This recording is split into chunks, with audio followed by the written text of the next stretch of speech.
জানিয়ে দেব সর্বশেষ আপডেট বাংলা সংবাদ। শুরুতেই শিরোনাম। প্রথমেই জানিয়ে দেব ভারতের কলিজায় আঘাত এনেছে ডক্টর ইউনূস।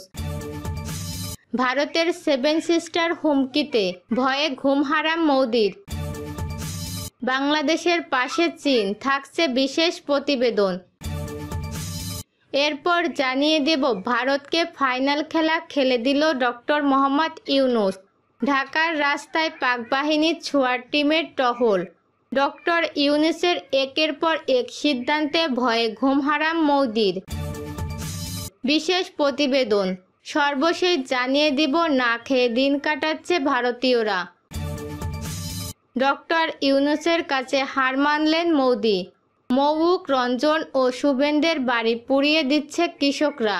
এতক্ষণ শুনছিলেন সংবাদ শিরোনাম, এখন থাকছে বিস্তারিত। হঠাৎ কেন বাংলাদেশের বিরুদ্ধে আদাজল খেয়ে লেগেছে ভারত? স্বৈরাচার শেখ হাসিনার ভয়াবহ পতনের পরও মোদি এতটা ক্ষেপেনি, কিন্তু এখন কেন বাংলাদেশের বিরুদ্ধে যুদ্ধে নেমেছে মোদি প্রশাসন?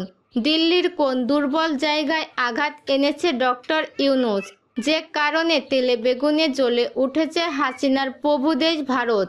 সামরিক সূত্রে জানা যায় ভারতের কলিজায় আঘাত এনেছে ডক্টর ইউনূসের এক মহাপরিকল্পনা, যা ঘুম কেড়ে নিয়েছে মোদির।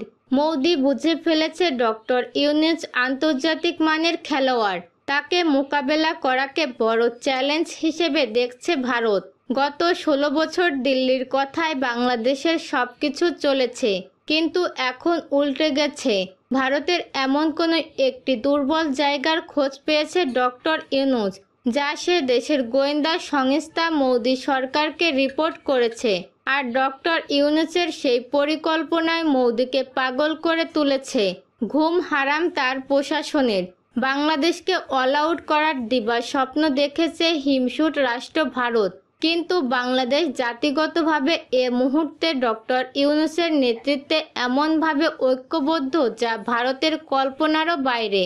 এতদিন বাংলাদেশকে অঙ্গরাজ্যের মতো ব্যবহার করে যাচ্ছে, তাই এভাবে ব্যবহার করে আসছিল দিল্লি।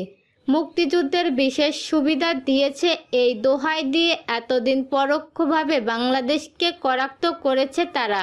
কিন্তু বৈষম্য বিরোধী ছাত্র আন্দোলনের গণ অভ্যুত্থানের পরেই পাল্টে গেছে চিত্র। এখন ভারত বয়কট আন্দোলন দিন থেকে দিন বেশি তীব্রতর হচ্ছে বাংলাদেশে। যে যত ভারত বিরোধী সে তত দেশপ্রেমী, এই স্লোগান এখন দেশের কোটি কোটি তরুণের মুখে মুখে। তাই ইসকন নেতা চিন্ময় কৃষ্ণ প্রভু আটকের পর থেকে দুই দেশের বৈরিতা আন্তর্জাতিক রূপ পেয়েছে।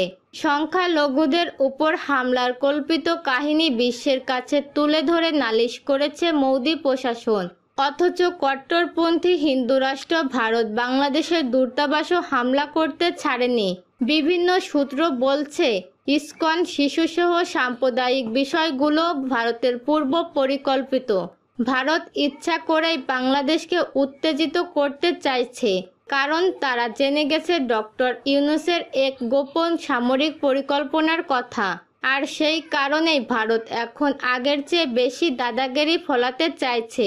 আজ আমরা জানতে চাই ভারতের এই পাগলামির মূল কাহিনী, জানব পেছনের গল্প।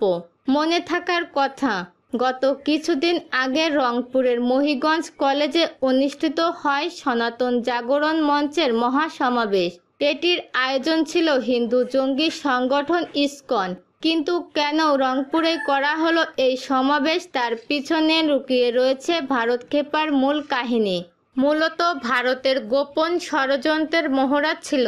একটি সামরিক সূত্র বলছে ব্রিটিশরা এশিয়ার বৃহত্তম একটি বিমান ঘাঁটি প্রতিষ্ঠা করেছিল রংপুরের লালমনিরহাটে, যা ভারতের সীমান্ত ঘেঁষা দিল্লিকে সাহায্য করতে এই বিমান ঘাঁটি আবার চালু করার সিদ্ধান্ত নিয়েছে ডক্টর ইউনূস। এই বিমান ঘাঁটি চালু করা গেলে ভারতের সেভেন সিস্টার হুমকিতে এই ভয়ে ঘুম হারাম এখন মোদির। ঘাটটি ভারতের চিকেন নেক থেকে মাত্র 12 কিলোমিটার দূরে, যা করা গেলে হুমকিতে পড়বে ভারতের সার্বভৌমত্ব। নড়বড়ে হয়ে পড়তে পারে ভারতের সেভেন সিস্টার নামক 7টি রাজ্য। এমনিতে সেখানকার রাজ্যগুলো দীর্ঘদিন স্বাধীনতার দাবিতে আন্দোলন করে আসছে। তার উপর হঠাৎ করে বাংলাদেশকে খেপিয়ে ভারত নিজেরাই নিজেদের বিপদ ডেকে আনছে। বাংলাদেশকে অস্থিতিশীল করে ফায়দা লুটতে চাওয়া ভারত নিজেদের ফাঁদে পড়তে পারে সেভেন সিস্টার ইস্যুতে। কারণ দুই দেশের এমন শত্রু সম্পর্কে সুযোগ হিসেবে নিতে পারে ভারতের পাশের শত্রু দেশ চীন। তারা যদি সেভেন সিস্টার ইস্যুতে বাংলাদেশকে সহযোগিতা করে তবে মহা সংকটে পড়বে দিল্লি। তখন ভারতের চিকেন নেক ঝুঁকিতে পড়বে। ভারতের উত্তর পূর্বের রাজ্যগুলোর সঙ্গে দেশের অবশিষ্ট অঞ্চলের সংযোগ রক্ষাকারী একটি গুরুত্বপূর্ণ ভূখণ্ড চিকেন নেক নামে পরিচিত। এই চিকেন নেককে কেন্দ্র করে ভারতের সেভেন সিস্টার রাজ্যগুলোর কথা বারবার শিরোনাম হচ্ছে। এখনও মণিপুর রাজ্যের স্বাধীনতা আন্দোলন দমাতে ব্যাপক হত্যাযজ্ঞ চালাচ্ছে মোদি প্রশাসন। বাংলাদেশে আওয়ামী লীগ সরকার পতনের পর ঘুরে ফিরে আলোচনায় আসছে ভারতের সেভেন সিস্টার রাজ্যগুলো। কারণ আশঙ্কা করা যাচ্ছে রাজ্যগুলো নিজেদের স্বাধীনতার ঘোষণা করতে পারে। এরই মধ্যে মণিপুরে শুরু হয়েছে আন্দোলন। প্রতিদিন মারা যাচ্ছে মানুষ। মণিপুর ভারতের সঙ্গে থাকতে চাইছে না। অশান্তি দেখা দিয়েছে অরুণাচল নিয়েও। চারিদিক থেকে শুধু বিপদের সংকেত আসছে ভারতের জন্য। এতে করে মহা টেনশনে পড়েছে ভারত সরকার। ভারতের সেভেন সিস্টার ইস্যুতে বাংলাদেশের সাথে কাজ করছে চীন। এমন সংবাদ শুনে কাঁপন ধরেছে মোদি প্রশাসনের। সংকট এখন মোদির গদি। এখন ভারতের চারপাশের শত্রু রাষ্ট্র চীন পাকিস্তানের পর শত্রুর তালিকায় যুক্ত হয়েছে বাংলাদেশ। প্রতিবেশী দেশের সাথে এমন সম্পর্ক ভারতকে চরম শঙ্কায় ফেলেছে। ভারতের পালিত শাসক স্বৈরাচারী হাসিনার পতনের পর বাংলাদেশের হাল ধরেন বিশ্ব বরেণ্য ব্যক্তিত্ব নোবেল বিজয়ী ডক্টর ইউনূস। দায়িত্ব নিয়ে তিনি ভারতকে কড়া ভাষায় হুমকি দেন। তিনি বলেন বাংলাদেশকে অস্থিতিশীল করতে হলে প্রতিবেশী মিয়ানমার ও ভারতের সেভেন সিস্টার শান্ত থাকবে না। সম্প্রতি আগরতলায় বাংলাদেশ হাইকমিশন